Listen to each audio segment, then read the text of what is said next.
$47.12. That's what Sarah took home last Saturday after 8 hours of selling at a craft fair. 8 hours on her feet after 2 weeks of making inventory, after $400 in supplies. She made less per hour than the barista who sold her coffee that morning, and she felt grateful for it, because at least people bought something. Now, before I tell you about the weekend gig that pays $65 an hour and requires exactly zero artistic talent, I need you to understand something. The Etsy economy is lying to you, not the platform itself, but the entire mythology around it. And until you see the real math, you'll keep trading your time for hobby income while calling it a business. Let's talk about what Handmade actually costs. Because here's what the Etsy success stories never post on Instagram: the materials. A single handmade leather wallet requires about $18 in leather, $4 in thread and hardware, $2 in packaging, and about an hour and a half of labor if you're skilled. You sell that wallet for $45, which feels like a win. Etsy takes their cut, about $6.75. Payment processing eats another $1.80. Shipping, another $4 if you're not passing that to the customer. You just made roughly $10.45 for 90 minutes of work. That's $6.96 an hour, and that's before taxes. That's before you account for the 3 failed wallets you made learning. That's before the 2 hours you spent photographing, listing, and writing descriptions. That's before the customer who wants a refund because the color looked different on their phone. The average Etsy seller, according to data from the platform itself, makes between $14 and $17 per hour in gross revenue. Gross. That's before materials, before fees, before the time spent on literally everything that isn't making the product. Net take-home?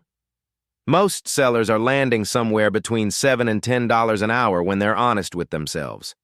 The barista at Starbucks makes $15 to $18, gets health insurance, and goes home at $5. So why do people do it? 2 reasons. First, there is a genuine creative high that comes from making something with your hands. I'm not dismissing that. That has real value. But second, and this is the dangerous one, the internet has sold an entire generation on the idea that being your own boss automatically means you're winning, even if you're making $9 an hour doing it.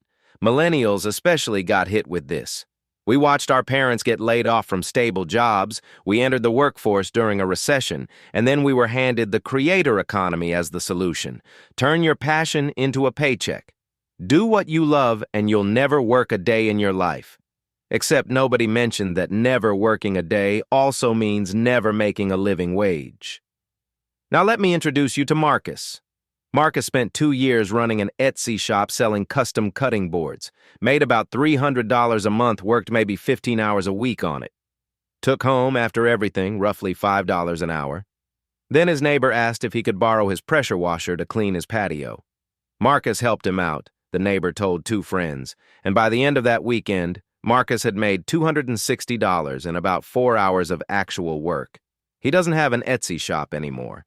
What he has is a weekly Saturday route that takes him about 5 hours and consistently generates $300 to $350. And I want to break down why this works financially, because it's not about pressure washing being some magical business. It's about the unit economics. A decent pressure washer costs about $300. That's your only materials cost. There's no inventory to buy, no raw materials that get used up, no packaging, no shipping, no Etsy fees, no photography, no listing optimization, no customer returns because the shade of blue wasn't what they expected. You show up, you spray water at dirt, the dirt disappears, and people hand you cash. The average residential driveway job pays between $150 and $250 and takes about an hour to an hour and a half. Decks and fences pay even more. A full fence cleaning can run $300 to $500 and takes maybe 3 hours. That's roughly $65 to $80 an hour, even if you're slow. And here's the part that really matters. The barrier to entry is almost non-existent. You don't need a portfolio. You don't need to build a brand. You don't need to spend 6 months learning a craft. You need a pressure washer and the willingness to knock on doors or post in your local Facebook group. That's it. Now, is this going to make you rich? No. And I'm not saying you should abandon every creative pursuit and become a pressure washing bro. What I'm saying is that the side hustle economy has a massive blind spot, and it's this. We have been taught to value the aesthetics of entrepreneurship over the actual profitability of the work. Making handmade candles in a beautifully organized studio feels like a real business. Pressure washing your neighbor's driveway feels like a chore, but one of those things pays you $7 an hour and the other pays you $65. And if your goal is actually building financial freedom, which one should you be spending your weekend on? Let's do the monthly math.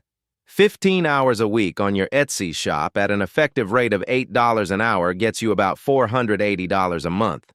10 hours a week on weekends pressure washing at $65 an hour, assuming you're not even fully booked, gets you about $2,600 a month. That's not a small difference. That's the difference between side hustle money and life-changing money. That's the difference between maybe paying off a credit card in a year versus actually building savings. And look, I get the objection.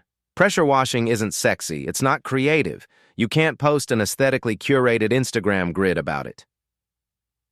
But you know what else isn't sexy? Making $3 an hour on handmade soap and telling yourself you're an entrepreneur. There's a point where the side hustle identity becomes a financial trap, and I think a lot of people are already caught in it. The reality is that the most profitable weekend gigs share a few traits. They serve a need, not a want. People need clean driveways. They want handmade candles. They require minimal ongoing materials costs. They don't depend on algorithms or platform fees. And they scale with effort, not with social media followers. If you genuinely love making things, keep making things. I'm not telling you to kill your creative soul. But if you're 6 months into your Etsy shop and you're making less than minimum wage, it might be time to ask yourself what you're actually optimizing for. The feeling of being an entrepreneur or the actual financial outcome. Because there are weekend gigs out there that will pay you 2 to 3 times what your handmade shop does, and they won't ask you to learn calligraphy first. If this was helpful, there's more on the channel.